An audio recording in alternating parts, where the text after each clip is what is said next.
I poured red wine all over my pajamas, then I rubbed the wine onto my inner thighs. After that, I crawled toward the door and purposely slammed into the glass. I did all of this to make sure the security cameras caught my movements, to make it look like I had been abused, and I did it all to get back at my unfaithful husband, to make the scene look more realistic. I drew my own blood, splashed some on the kitchen cabinets, and poured the rest on the floor. Then I used my hand to smear the blood evenly. After that, I used tissues to wipe the floor, just like cleaning up a crime scene. Then I covered a hammer with blood too. Once I finished everything, I threw the hammer into the fireplace to burn it. But I knew doing just this wasn't enough to frame him for murdering me, so I deliberately got close to my pregnant neighbor. In no time, we became close friends. I invited her to my house and hinted that my husband was abusive. When she went to the bathroom, I stole her urine, so the hospital would confirm that I was pregnant. I made myself look like the fragile one in the marriage. Then I secretly used my husband's credit card to buy lots of men's luxury items and hid them all inside an abandoned house. After doing all that, I bought myself a life insurance policy and listed my husband as the beneficiary, so the evidence chain would look even more complete.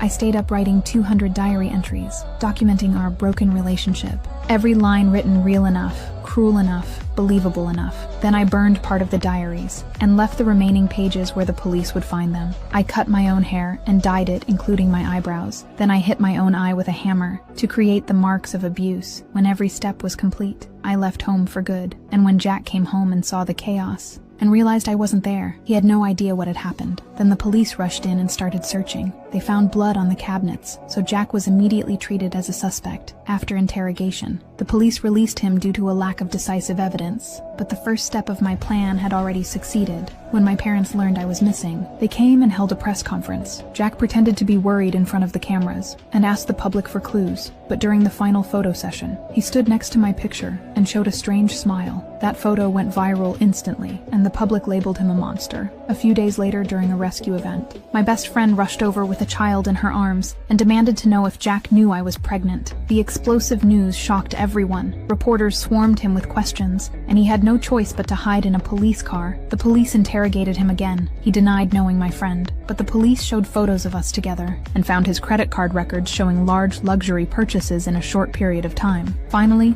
they pulled out the life insurance policy. Every piece of evidence pointed to him hurting his pregnant wife for insurance money. Even though everything happened exactly the way I planned, this still wasn't the end of my plan.